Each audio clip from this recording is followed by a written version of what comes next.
Welcome back to the channel. My name is Adam Smith, and inside this Kickstarter preview series, we continue with the finale for Don't Starve, the board game come from Glass Cannon Unplugged. This is landing on Kickstarter as of the release of this video. You'll find the link for the campaign page in the pinned comment and video description.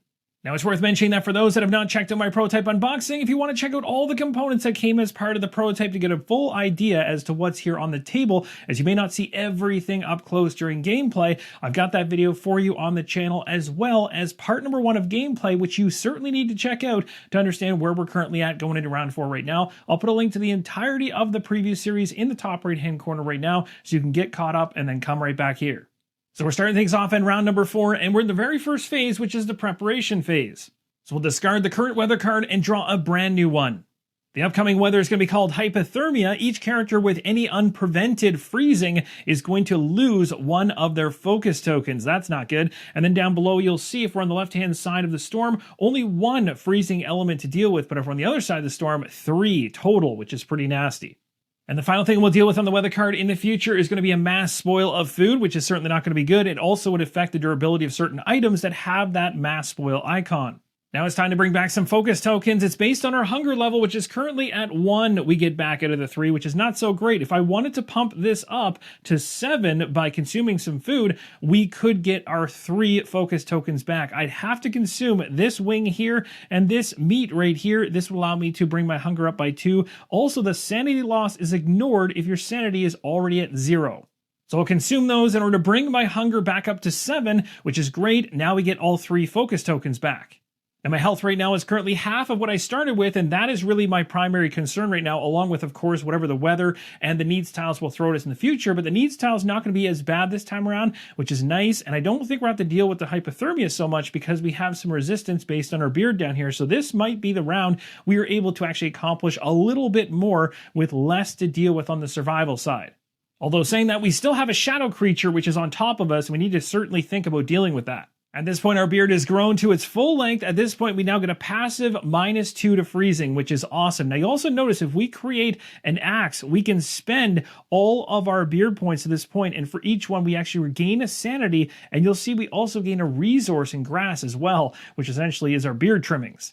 Next, we go ahead and remove the needs tile on the leftmost side of the board. So the key thing to remember now with the needs tiles being on the right-hand side of the storm marker is that it's going to take into effect all of what the icons show across the entirety of these rows. So in this case, 3 freezing is coming our way in the weather phase. Now, one benefit is that we're going into the daytime phase, which means when we roll our character die, if we happen to land that sun icon now, we can choose whatever result numerically that we want, which is nice. So a little bit better of a time frame. We had 2 nights back to back. So we'll flip this dial over from the night side, which I just checked across the game board, back to 6 actions total. We're now inside of phase 2, the actions phase. Let's head Wilson down to the grassland area. I'm going to see if I can take on this bee-looking creature. Now, the great news is this is a neutral creature, so I don't have to roll a monster die by going in because it's not aggressive. It's also not going to mess with me if I interact in this area, so it's a pretty safe space to be inside of. We still need a trap if we want to go after the rabbit hole here, but over here, Nature's Gift, we could actually pick some stuff up here based on a roll, but what I'm going to do is actually attack this thing as my action. The bee has a combat value of 3, but I'm bringing my weapon into the fray, which means it'll -1 off that total, so only 2 monster dice coming at me, and I've got my character die. Let's go ahead and make the roll and see how things go. So the dice results we have here for the monster die, this die means absolutely nothing right now. The icon does not relate for this one. The good news is every time it hits me, it's only for 1. So I could just take the 1 hit, and we've already got 3 successes going in. I didn't get any extra ones off this die, and we would have a victory, which means we get 2 of this creature's resources, which I'd prefer to go for. So I could stop right here, or I could re-roll this red one here, hoping to get rid of it so I don't take that 1 damage hit. Now the durability icon that's here is only 1 icon you see up top here in the top right. You need to have 2 of them on the roll, so I would have had to roll something like this in order for it to actually reduce the durability of the weapon. So as of right now, it's a pretty good roll overall. Yeah, let's go for it. Let's go ahead and use one of the focus tokens that I have in order to re-roll that die. All right, so I'm happy with these two dice right now. We're gonna go ahead and re-roll this one with the red icon for a hit, and we got one that has two effects that will not have any impact. That's great. So this icon here again means nothing for this enemy, but this one's an evade, so that would take away one of the three successes that I have, bringing me down to 2, and that's still 1 or more. So that is a successful combat, no damage to me, and we gain 2 resources from this creature. So we got 2 resources, and they did indeed end up being honey, which is awesome, exactly what I expected. And this is one of the things that the Pig King wants to see, which works out nicely. We got 2 of them, and they can also be used as an ingredient in food. The monster at this location has been defeated, so we'll place a token here as well. That was certainly a successful first turn of the round. Now, as you can see, the honey's in the bottom right-hand corner, and we know where this ingredient is. It's in the woodland location. It's the top card of the woodland area. So if I head to that biome environment right here, even though I'd have to deal with a hostile enemy and have a roll against me, I would automatically gain this ingredient, which would be enough to get all 3 of these, which is 1 line completed of the 2 I need to do. So that's not bad. Now for my next turn, I might stay still actually and interact in this area first for Nature's Gift, because I can do this just digging around in there, hoping to find some grass primarily. Don't really need the flint, I already have 2 of those, but the actual grass would provide me with one of the 2 I need to craft some armor. And the armor, the cheapest one I could potentially craft, is made with 2 grass. It would provide a resistance of damage by 2, which is pretty solid when I have very little health. So we'll take down the exploit track, make an interact action here at this location, and see whether we can pull up some grass. We did, we got a 1, that's perfect. So the question is, do we stay put and do the exact same thing yet again? There's actually a better way we could go about getting ourselves some grass that's more guaranteed than going for an interact action here. We could choose to explore yet again. So for this turn, let's do that. And this is the reason, because the top card of the Grasslands deck already gives me grass guaranteed as we explore further. It's actually a pretty cool spot. So for this explorer, this brought us to this location right here. I gained a grass resource, so now I have the 2 I need in order to create some armor, which should be nice and beneficial. Also, we reset this track because we went to a new location. It always goes to the middle on a new one, and we ticked down our dial as that was an action to explore. We are down to just 3 left.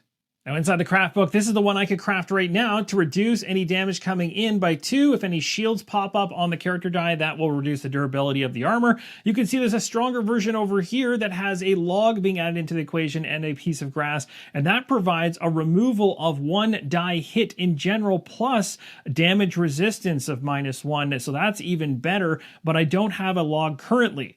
However, if I had an axe on me and I created one, I could head to the woodland area here, the evergreen tree, and I can actually choose to chop that down as an interaction and gain some wood. Now, if I get myself a flint and a stick, I can create an axe. I have tons of flint. I have 3 of them, but I don't have a stick right now. So if I can get that stick, I could then head up there. And when I go to the woodland area, I know I'd be getting one of the resources automatically based on the card up there if I explore further that the Pig King needs. Plus, I could try to chop that tree down. Lots to think about in terms of planning down the line. As a free action, let's go ahead and craft that armor I was talking about. So we'll go ahead and remove our 2 grass. And I'll give myself some resistance on the body to damage, which is nice. So the armor should help me out as I traverse up to the woodland area. We're going to move to this location, and as we do, we're coming into an area with an aggressive creature that's going to throw a monster die at us. Now, I am choosing to go ahead and use my armor in order to help me with anything that might be coming at me for damage. If I happen to roll a red symbol here, let's go ahead and make the roll. Now, the only thing that matters in this die that could actually affect us this moment is this shield icon. That could reduce the durability of the armor. Because this is not an attack, we don't have to roll a character die because there's no actual weapons into the equation for this. This is simply just a hostile attack at us, and it rolled something that didn't do anything to us and doesn't hurt our durability, so we're A-okay.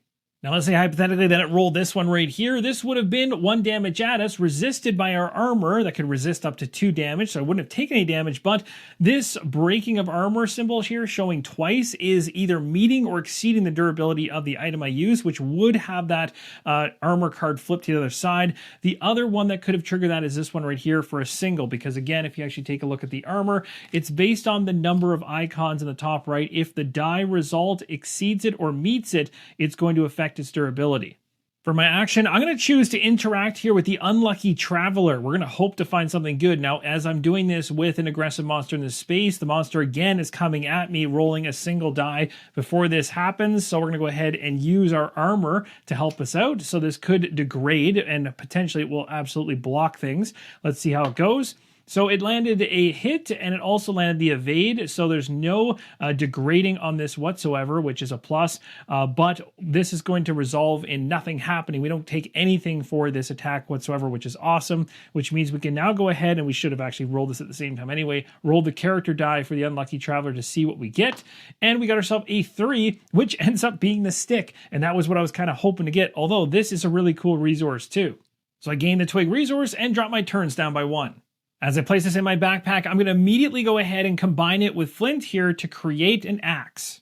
So this has 1 success if used for combat. It uses 2 icons to have its durability drop down, and the gold here, if you spend it, you ignore all the durability icons for this item, so there's a way to use gold to mitigate the durability of this axe breaking on you over time.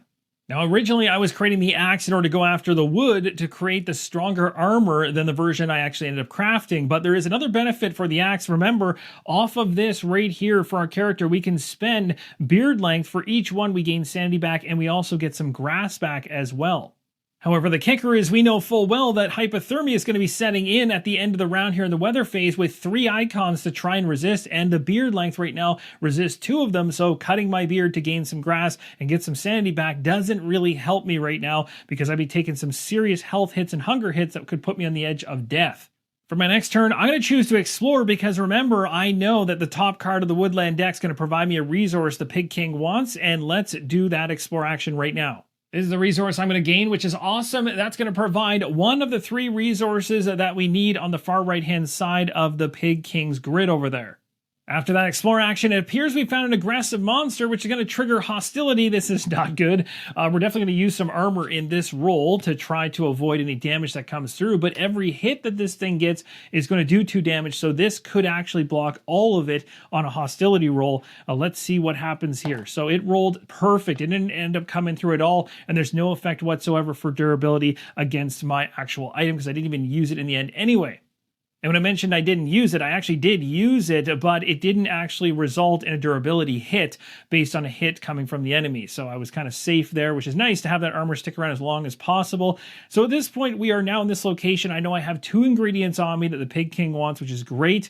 We only have 1 action left. So here is the kicker. Now, I'm not going to be able to resist all 3 of what the cold's going to have come at us. With only 1 turn left, there's really 2 options here. One is we head back to the camp in order to be able to place those 2 on this row right here. And when we do, for each completed line, we get ourselves a gold. So I could head back to camp, and that is the bonus of going back to camp, is guaranteeing that I get a gold. However, if we choose to do that, we're not dealing with the shadow creature that's on us, and that shadow creature is going to trigger in the next phase. Right after the actions phase is a shadow creature phase, and this individual will be coming at us. So preemptively, we should probably spend an action going after this thing. So going into the attack, the only thing we really need to focus on is down here because these 2 things are only happening when we actually get to the shadow phase in terms of that icon triggering these things. Down below here is what we do when we're actually going up against it in a combat. So it's got 4 combat value. As we know, we've got ourselves a weapon here that will be 1 combat value, reducing it to 3 dice. So it's going to roll 3 dice against us. The nasty thing about this is that you can see the red icons are going to do 3 damage each, and the purple icons are going to do 2 damage each. So this could kill us, but the thing is, if we don't resolve this right now, we could probably end up dying during the shadow phase just from what's going to happen in terms of it spoiling food and then throwing monster dice at us at that point as well. So it makes more sense to try right now to maybe try and combat this thing, I think. Let's see what happens.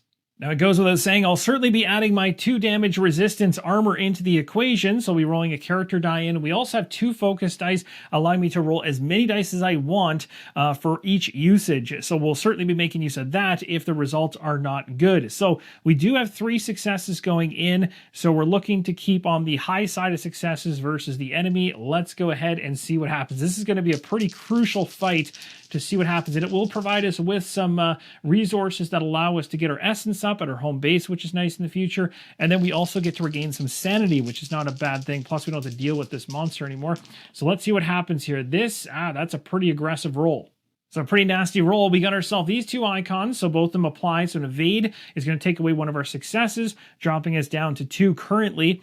We would still win in this case, but we would be taking so much damage right now, I think we would die. So it'd be a 1 purple symbol, 2 red. That's going to be 6, 7, 8 damage coming at us, -2, 6. That is going to be enough to wipe us out. So we have to re-roll these, and we might as well re-roll this too. So we're going to spend a focus token. We'll keep this one because we know 2 damage is coming through for it, but my armor will resist it, and we're going to hope to see maybe more evade, like maybe 1 evade and maybe 1 hit against us would make this work. So let's see how it goes. We got ourselves, oh, this works pretty good. So we got ourselves a success on this. We got a combat hit against us, and this one lets us choose. That's a pretty good roll. So we'll choose this to be an evade and this to be an evade. So that's going to be 2 evades. And then we have 1 hit coming at us, which is going to do 3 damage, but 2 would get resisted. And we got a success in this. That success would make sure that we have 4. And if evades are a part of the equation, minusing 2 off, that's 2 successes getting through. So we actually would be able to successfully defeat it right now, but we would take a single point of damage. So the question is, do I want to re-roll with the final focus token, this one here, to maybe get a result that could be better? Now, the only thing that could actually be better than this is rolling this. This is a really tough thing to decide because we have the option to get this result, allowing me to choose an evade, or we could get a clean evade. So 2 out of the 6 sides of the die could actually give us a benefit of staying away from combat damage. So it's not a very high chance, but I think I might actually risk trying to avoid it. So let's go ahead and spend the final focus token, crossing our fingers, hoping that this actually lands as the option of either or just an evade. And it did not. Okay, so that was a burn of a focus token. There was not too much chance that it was going to work out. So at this point, let's resolve things. So we end up gaining this resource right here, which comes from the shadow creatures, and again can be cashed in when we're at the portal tile in order to bump our essence up by 3, which is awesome. So we're going to put this in our backpack. Now, during the battle with the Shadow Creature, we had 2 of these shield break icons show up, which is equal to or more than the icon on the armor. So this is going to reduce its durability down. The next time we do that, we're going to lose it completely. And on the weapon here, we got one off the character die, which matches, and it's equal to or greater. So this is also going to go down. So both items used during that attack have lost durability. Now, on the Shadow Creature side of the equation, we also gain 2 sanity. So because we gain 2 sanity, we go up to the 2nd level, which shows 2 Shadow Creatures on the 2, which means we only have to deal with level 1 and 2 going forward. So that means this one here is gone. Now, I do want to show you the color differences on this sanity dial. You might not notice this, but you can see the darkness of the 0. So that definitely is in the range of a 3-level shadow creature. And then when you get into this value 1 and 2, this is going to be at the 2nd level. And then when you get to 3 and 4, it's going to be at the 1st level. So as we're at the 2nd level, we simply keep the 2 cards that we have here. The 3rd one we had just gets flipped over and placed off to the side. So we now head into phase number 3, which is the shadow phase. In this phase, we take a look at the shadow creature attached to us, and it's going to trigger a spoil icon. When a single spawn icon shows up, you're either going to choose an item and reduce its durability if it has a spoil icon, which none of mine do, or you can choose to remove 1 ingredient. Now, in the final version of the game, any ingredient that goes into cooking is considered to have a spoil icon. I believe they'll be updated with those icons so that it's easy to determine which ones should be discarded, but it's only 1 that's being gotten rid of at this point, so I can pick between all these. So I'm going to turf this one right here. We're now told to go ahead and roll 2 monster dice for this monster, so let's go ahead and grab 2 dice. I can use an item if I want to. I'm certainly going to use this to try to mitigate any damage. There's a potential here that I could lose this because of the durability being halfway gone already. So here we go, and I have no focus. So this is going to be interesting. So the monster did get a claw mark, so 2 damage coming at me, but the resistance of my armor prevents all of it, which is great news. But the durability icon showed up, and I cannot reroll this, so I lose this armor. I'm glad I created that armor because it came in handy multiple times. Let's go to the next phase, the needs phase. My hunger is going to drop by 2, bringing me down to 5. And my sanity is going to reduce by 1, and thank goodness that doesn't put me back to level 3 yet. So we're moving on to the weather phase now, and we're going to go to the top. It says each character with any unprevented freezing is going to lose a focus die. So literally removing it. So we have one less now going forward. We only have 2 focus dice left. Now we do have our beard, and we are on the right-hand side of the storm. So this is going to be the other side of the storm, I should say. So it's going to be 3 freezing icons. The beard deals with 2 of them. 1 gets through. So we take a look at the very first result as 1 icon is getting through. So it's the first one in the column down here times 1, which basically just means it's going to be 1 damage hitting our health and 1 hunger hit. So poor Wilson is slowly being chipped away. He's down to 3 health now, and his hunger's dropping.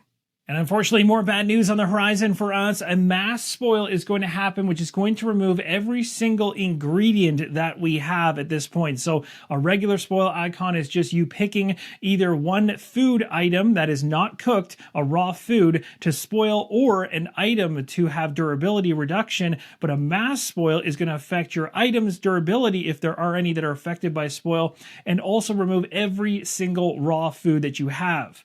So that final action of my actions phase really did matter because I chose to go after the shadow creature to reduce how bad it would have been in the shadow phase. And it would have been absolutely nasty if this had been the attack card it had been using when it rolled as 2 monster dice. It would have had even more damage coming at me from purple and everything else. So I just kind of made the choice to essentially suffer by losing some of the ingredients I really wanted to keep to try to keep myself alive. Whether that's a good choice, well, I mean, if I was dead, the game would be over. In this case, I get to continue on, and we at least get to see what happens with a scenario when that track goes to the end. So there goes all my food ingredients, unfortunately. That's going to resolve the weather phase. So our character needed 2 lines created in order to avoid the track moving 1 more position. So it is going to move to the final position here with the star. And it states when the scenario marker reaches this space, we're going to discard all scenario cards. So both of these are going away, including the one that's on the portal tile. And we're going to go ahead and reveal card S06. The new card is called War Pigs, and it says the feast is delayed and punishments due. The town wants you dead. It sucks to be you. But just as you think that there's no hope in sight, it clicks in your head they're scared of the night. We're going to be placing a specific creature and location S07 on the portal tile. Now, in a moment, I'll do that. I want to read the passive effect here at the bottom here. It says, as long as this card is revealed, all of these creatures, pigs, are hostile, which are these individuals right here. And the story here says when it gets to that phase of every round, each character is going to roll a monster die, and damage will be coming at us as these pigs are mad at us. Now here's the card that's now on the portal tile. It's called Hog Heaven. As a passive effect, as long as this card is revealed, characters cannot use the home base structures. That is not good. Now here, as an action, you can destroy the pig torch, or try to, with a hammer, it looks like. You'd gain some wood, discard S06 War Pigs, and reveal the next card. And as you also notice, we have a scenario-specific monster on the portal tile.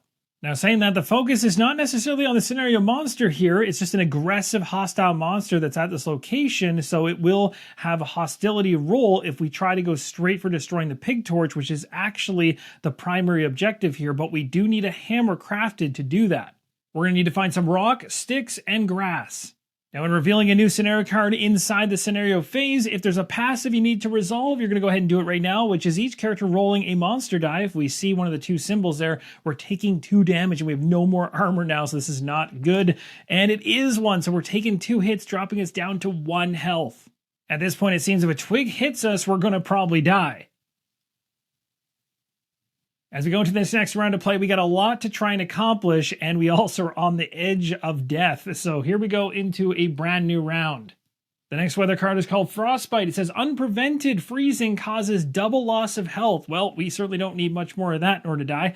And we need 3 icons. So right now, we still need to get some earmuffs crafted or something to push us up to 3 to avoid death off of that. And there's another mass spoil happening in the future. Now, as of right now, based on our hunger, we're only able to refresh 1 of our focus tokens at 4.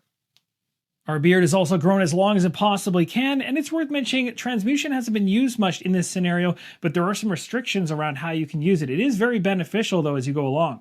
As a free action, what you do is you spend 2 resources to gain a resource from the common supply that has at least 1 available replacement option. But the thing is, when you spend the resources, they have to match at least 1 of the replacement options for the resource gained. So the 2 that you give away have to at least match 1 of the symbols on the one you're trying to get. So it is beneficial to kind of upgrade things to the next tier worth of resources, but you need things to line up in a way that makes sense based on what you already have before you can do the transmutation transmutation. Probably the only benefit of going into this round is the fact that Neve's Towel's not going to be as nasty as it was in the past, but we are running out of them, that's for sure. The action dial's been reset. We're ready to take our actions inside the next phase. I've got no armor, 1 HP. This could be a bit scary. Let's go ahead and make a move up to this unexplored area. Well, at least we found something peaceful up here. We got some grassland, and the very top card is a prairie, shows grass on it. So we would gain one of the 3 things we need to make that hammer.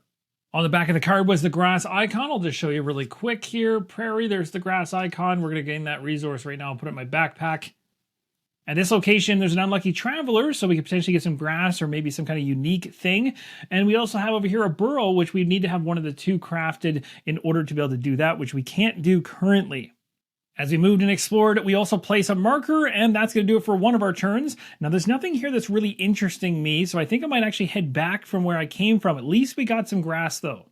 So I'm going to move back to this location here, and it's worth mentioning something. I might have actually hurt myself once, maybe twice, in a situation where I went back into a space with an aggressive monster. They will not just inherently fight you or throw the hostile die at you the second you walk into their space. I have been playing that way. They will only roll that die if you interact inside the biome somewhere in the location card, or you do a brand new explore, and it happens to be an aggressive monster that shows up. So by walking back into this area, even though this monster's here and it's aggressive, it's going to protect interactions here, but it doesn't just inherently become hostile and throw a die at you. And I think I might have taken 1 or 2 of those along the way, making things tougher on myself. But in this case, we just moved to here, and I definitely want to interact, so this thing is going to become hostile to me. Now, this is a bit risky, but I really want to get a stick, and it's guaranteed. So it's the only reason I'm doing this. Plus, I have a focus token to reroll if a nasty result comes up. So here we go. So we got this icon right here, which tells us it's going to be a hit of a die, which is going to translate to 2 damage, and I do not want to take that because that will kill me. So we have to use a focus token right now, and I have to cross my fingers, because if I do not get away from this hit, that's going to be the end for me, at least the first end for me. Well, my friends, that is going to be a 2 damage hit against me, which is going to take my poor character out. Now, even though death in the game might seem like the end, you still get 1 more shot to come back. So at this point, while you were doing a test, you gain any applicable rewards you normally would as if you were successful, even though you died. So I would get a twig in this case and a grass as I rolled a 4. So at this point, that would be the end of a turn as we did our interact. That's going to drop us down to 4. And at this point, we would revive back as we died inside the actions phase, and we've gone to the next turn. As I mentioned in part number 1, when you die, you use a meat effigy, which you're going to have 1 of these available to you, allowing you to come back from the dead. And when you do come back from the dead, you come back at the portal tile. Now, as we died and went down to 0 HP, we take a look at the dials, and we're going to go to wherever you see the rotating squiggly icon, and we're going to reset back. So we're not going to get a full amount of health back, for instance, like we did from the start of the game. We're kind of going to a 5, 5, and 5. As my sanity's been set to 5, although we're just 1 away from ticking back into the first level of the Shadow Monster, the one that was attached to me is now removed, which is good news. In terms of our hunger, we're currently at 5, and even though normally you'd only be able to refresh 1 focus die, when you die, you get all of the ones you have available back, in this case, just 2. Now, within the same action phase, you just continue onwards with the number of turns you had remaining. We still have 4 to go, so we have some work to do, but at least we're not on death's door. But we technically are, because the next time we die, we are dead for good. So right now we have grass and we have a stick, but we do not have rocks yet. So we're going to have to head up north there. You're going to see there is the ability to guarantee rock up here, but we need a pickaxe in order to do it. To make a pickaxe, we need flint and a stick. So we'd have to use a stick that we have and get some flint, which I already have 2 of. So we could technically right now make the pickaxe that can allow us to get the rock, and then we'll need to get another stick. So let's go ahead and move up to this location right here. And again, the aggressive enemy is not going to trigger until we either interact or explore at this location. So I'm going to choose to go ahead and craft right now, make that pickaxe. So we'll discard these 2 resources to craft a pickaxe, which we're going to use for an interact action. Again, the crafting is free. My action right now is going to be to use the pickaxe and interact, but the monster is going to be hostile towards us. Now we know we're guaranteed a rock, which is the reason I'm doing this. Let's go ahead and see what else happens as part of it. So we got ourselves a 3. That means we're going to get ourselves flint and a rock, which is nice. Now over here, we got an evade and we have a combat. So we're going to go ahead and choose to have this be an evade, which means that nothing is going to happen. And durability-wise, we're also safe as only 1 icon showed up and there's 2 on this pickaxe. So we'll snag those 2 resources, and now we got some rock and we have grass. We just need a stick. That's another turn in the books. We have 3 more remaining, and my goal here is to get back here for 1 action to try and destroy the pig torch once we've crafted what we need, but we only have 2 more actions essentially in order to try and find a stick. Let's move into this Drylands location right here, which is great because it's a neutral individual, which means we can interact with this one here on a roll of 4 or 5. We're going to find something decent. So let's go ahead and make our character roll here and see if we get what we want. 4 or 5 is good. We got a 5. Sweet. So we got the twig, and actually I just forgot to go ahead and reduce this from where we interacted. We also have to reduce this by 1 as well, so we're all squared away there. And this is going to be gained by us, a stick. We're going to go ahead and use the stick, grass, and we're going to use the stone together to make that club we need. The interaction here took another turn away from us, and of course crafting this was free. Now I've got 2 more turns remaining. I have grass in my backpack and 2 flint. If I get another grass, then I can create the armor that benefited me so much to prevent damage. And I'm going to do it because the top card of this area's deck is going to give me grass. Let's go ahead and explore this location. So you find something completely different, a new creature to deal with here, potentially, and this one is neutral, so it's not going to come after me right now, so I don't have to worry about things. And then over here, we could actually pick to find some more rocks, which is pretty cool with the pickaxe, which we have. A trap can go after the rabbit hole, bunch of things here, but what we're going to do by gaining this grass on the back of the card here that we just pulled was the grass icon, so that's where that grass came from. I have a grass in my backpack. We're going to combine this for a free action right now in order to create some armor. So I got some armor back, and now we're going to do exactly what you expected me to probably do, which is to use a move with the final turn to get back here, and we'll use an action to destroy the pig torch. Let's destroy the pig torch. So in order to do so, we got the required item here that specifies it right there. We're going to have some armor into this in order to ensure that we don't get hit too badly. And this individual, the scenario monster, is certainly going to be hostile here against our interaction. So it's going to be rolling 1 die in. And we've got our character die here to determine what happens on our side of the equation for things. So we got a 2 with 1 sword showing. And then we got this one, which is either or. We could choose an evade in this case. So durability-wise, nothing is degraded, which is awesome. We only got 1 icon here. This is 2, and this one's a shield, so we're good all the way around. We didn't even have to end up worrying about any of that because we chose evade off this. This is great, and that means, as it states here, we're going to gain 2 logs, and then we discard S06, which is the War Pigs card, which is over here, and then we're going to reveal S08. A few brave porks. It says the torches are gone and so is the light. The swine squeal in horror and scatter in fright, but some hold their ground unshaken by dread. It seems they won't stop till the ground runs blood red. Now it tells us now, based on the number of characters, we're placing more enemies on the portal tile, so 1 more is going to be showing up. So there are now 2 enemies on this portal tile that we have to deal with, but we have to wait as we're done our actions. Moving on to the next phase is the shadow phase. We have no shadow issues whatsoever. Our sanity is above the threshold, so we're good there. We're going to move on to the needs tile. The needs tile definitely has an impact on our hunger, dropping us down to 2. Now our weather card's going to trigger as we go to the weather phase. It says unprevented freezing causes double loss of health. So if I'm understanding that correctly, because we're able to resolve 2 of them and not 3 of them because of our beard, then when we go 1 freezing icon times 1, it would normally be 1 damage. It's now going to be 2 damage coming at us and 1 hunger reduction. So our HP is going to be dropping down to 3. We're still ticking, but our hunger now drops to 1, and we are in big trouble because if we go 1 more down on the hunger, you'll see we lose 2 health. The final thing on the weather card is going to be the mass spoil icon, which means all of our ingredients for food are going to be spoiled and any of our items that have that icon as well, but we don't have it across the board here, so we're safe. Final phase is the scenario phase, which we resolve scenario cards top to bottom if there's anything to resolve, and there isn't right now. We just have those 2 scenario monsters sitting on the portal tile we need to deal with. So that's going to have us wrap back around for a brand new round. We're going to go ahead and discard the current weather card and see what's coming up next. This card looks pretty wild. It's called a Flock of Pengals, and it says each character with that icon may break it to gain these specific resources. So keep that in mind. We also have a very, very aggressive freezing going on here, a total of 4 now. That's going to be pretty rough to deal with. We have a monster spawning and full growth occurring as well. There's no need to refresh our focus tokens as they're already ready to go. Beard growth is already at its maximum. We remove 1 of the needs tiles. There's only 1 left, and we only have this round left to pull off a victory. And it is nighttime based on the needs tile, so we're flipping over the dial at the night side, and we got 6 turns to go. I placed a scenario card S08 on the portal tile. We already knew what it was, but I just moved it over here so you can see it more clearly. We need to defeat all of these individuals that are on this tile. I'm going to choose to fight them. The crazy thing is when I choose to fight them, I'm fighting them as one giant group. So I'm going to have to deal with the fact this is a combat value of 10.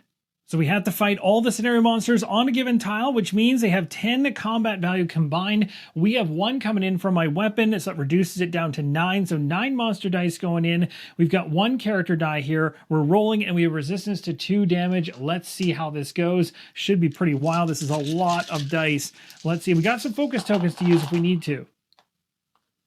So on this roll, what I probably do, being that I have 3 successes off my weapon, is I would use this as an evade, use this as an evade, and I wouldn't be able to go any higher than this currently. I'd have to try and re-roll the character to get another success so I could use another evade icon. But here's the kicker.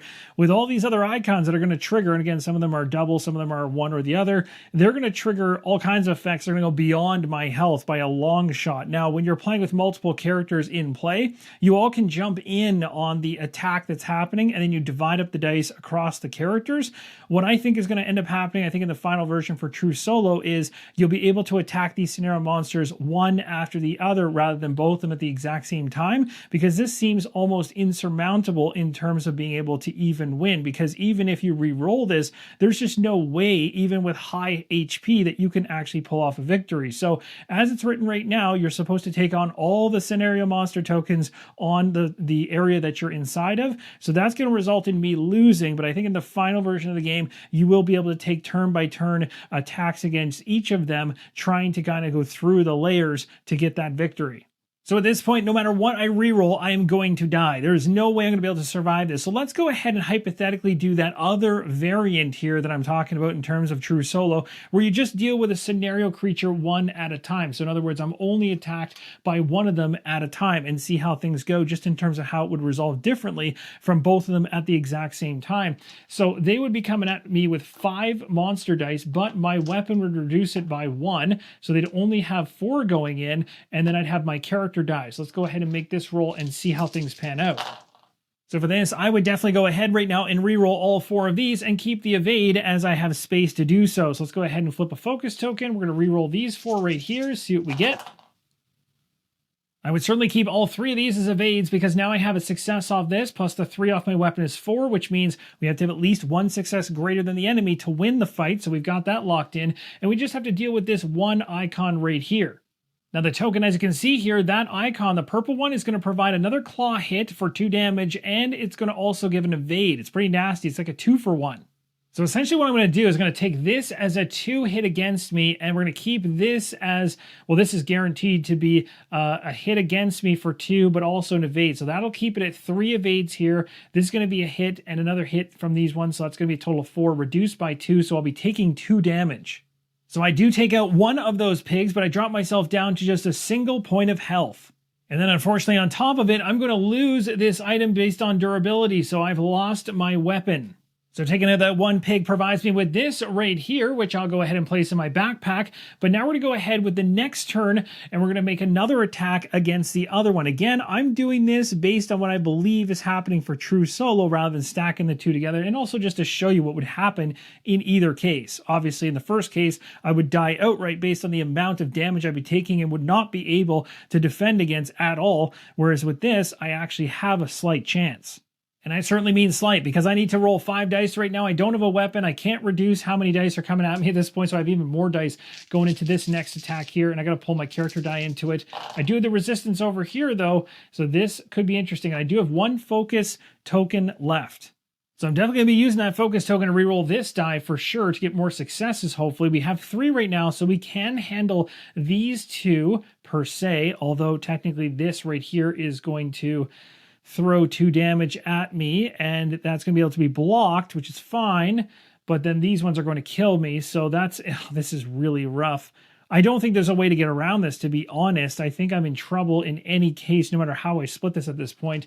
So we're going to go ahead and reroll all 3. I don't think it makes a difference, to be completely honest. We're going to go ahead and spend this focus token, and we're going to see what happens with these 4.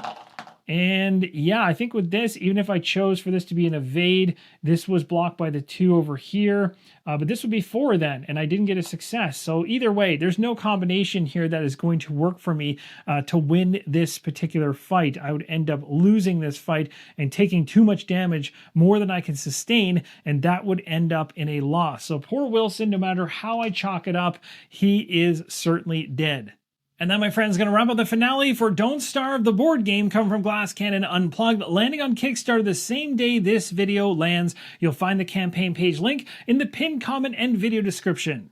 Now, as a big fan of survival board games, I was really impressed to see that this game moved very smoothly throughout all the different phases of the game. There wasn't one particular phase that you're resolving across the top on the round board that felt like it bogged the experience down. And when you get into a survival game, sometimes certain rounds can just take a lot of time to churn through, especially when it gets into the combat aspects or the crafting aspects. And this just all feels natural in its flow.